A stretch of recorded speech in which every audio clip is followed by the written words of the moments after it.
کر اللہ تم کو تمہاری نسلوں کو اللہ نست و نابود کر کے رکھے گا انشاءاللہ تعالی۔ جنہوں نے جنید اور نصیر کو مارا یہ گوڈسے کی ناجائز اولاد ہے، یہ ناجائز اولاد ہے گوڈسے کی۔ تو اللہ سے دعا کرتا ہوں کہ پروردگار جنہوں نے جنید اور نصیر کو مارا اللہ تیری پھٹکار ان ظالموں پر نہ، اور جنہوں نے جنید اور نصیر کو مارا سنو ظالموں، تم ظلم کر کے جنید اور نصیر کو مار دیے، تم نے جنید اور نصیر کو جلایا نہیں، تم نے انسانیت کو جلایا ہے، تم نے جنید اور نصیر کا قتل نہیں کیا، تم نے انسانیت کا قتل کیا۔ میں تو اللہ سے جو مظلوم کمزوروں پر ظلم کرتے ہیں، ارے کون ایسا یہ ظالم لوگ ہیں کہ جو بچوں کو مارتے ہیں پیٹتے ہیں، اور افسوس تو ہریانہ کی حکومت پر ہوتا ہے۔ ارے کیسا چیف منسٹر ہے ہریانہ کا، کون سا بی جے پی کا ایڈمنسٹریشن ہے کہ جب جنید اور نصیر کو ظالموں نے مار مار کر پولیس اسٹیشن کو لے کر آئے تو پولیس نے کہا کہ ہم جنید اور نصیر کو نہیں لے سکتے کیونکہ یہ مر جائیں گے۔ بعد میں معلوم ہوا کہ ان کی جلی ہوئی لاشیں ملتی ہیں، ان کی جلی ہوئی گاڑی ملتی ہے۔ آخر کیوں ہریانہ میں بی جے پی کی سرکار ان ظالموں کا ساتھ دے رہی ہے جو انسانوں کا قتل کر رہے ہیں؟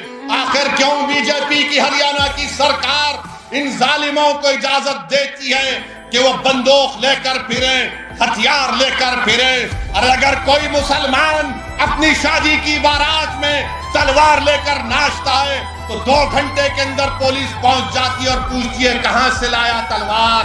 مگر یہ لوگ جو ہتھیار اور بندوق لے کر پھرتے ہیں، گاؤں رکشک کے نام پر گاؤں کی حفاظت نہیں کر رہے بلکہ گائے کے نام پر یہ انسانیت کا قتل کر رہے ہیں۔ ہم کو اس کی مذمت کرنی چاہیے۔ بہت ہو چکا۔ ہم آج بھارت کے پردھان منتری سے بھی اپیل کر رہے ہیں، ڈیمانڈ کر رہے ہیں کہ دیش کے پردھان منتری بس کریے، کب تک جھوٹ بولیں گے؟ سب کا ساتھ، سب کا وکاس، سب کا وشواس پریاس۔ ارے انسانوں کو پکڑ کر مار کر ان کو جلا دیا جا رہا ہے۔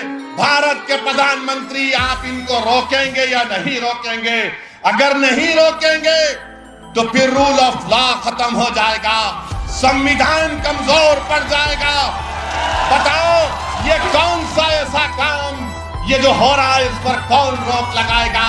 بھارت کے پردھان منتری اس پر کچھ نہیں بولیں گے، بھارت کے پردھان منتری ان ظالموں کے اوپر کچھ نہیں بولیں گے، چائنا پر کچھ نہیں بولیں گے، اور وہ بڑا پونجی پتی ہے جو آج کل سرخیوں میں بنا ہوا ہے اس پر کچھ نہیں بولیں گے۔ ہم بی جے پی سے پوچھنا چاہتے ہیں کیا جنید اور نصیر کو جو مارا گیا، کیا بی جے پی کی ہریانہ کی سرکار اس ظالم کو پکڑے گی جس نے واصف کا جب فیس بک لائیو کرتا ہے اور واصف کی موت ہو جاتی ہے، قاسم پر گولی چلاتا ہے، قاسم زخمی ہوتا ہے، یوٹیوب پر اس کو دکھایا جاتا ہے کہ بندوق سے گولیاں چلا رہا ہے قاسم پر۔ ارے گولیاں چلانے والوں اتنے بہادر تم کیوں بنتے ہو؟ تم اس لیے بہادر بنتے ہو کیونکہ جانتے ہو کہ بی جے پی اور آر ایس ایس تمہارے ساتھ ہے۔ یاد رکھو اقتدار ہمیشہ کسی کے پاس نہیں رہنے والا ہے۔ تم کب تک ظلم کرو گے؟ جب ظلم ختم ہوگا تم کو معلوم ہوگا کہ تمہارا کیا انجام قانون کے تحت ہونے والا ہے۔ میرے عزیز دوستوں اور بزرگوں، اسی لیے میں کہہ رہا ہوں کہ آپ کو ایک سیاسی طاقت بننا ہے۔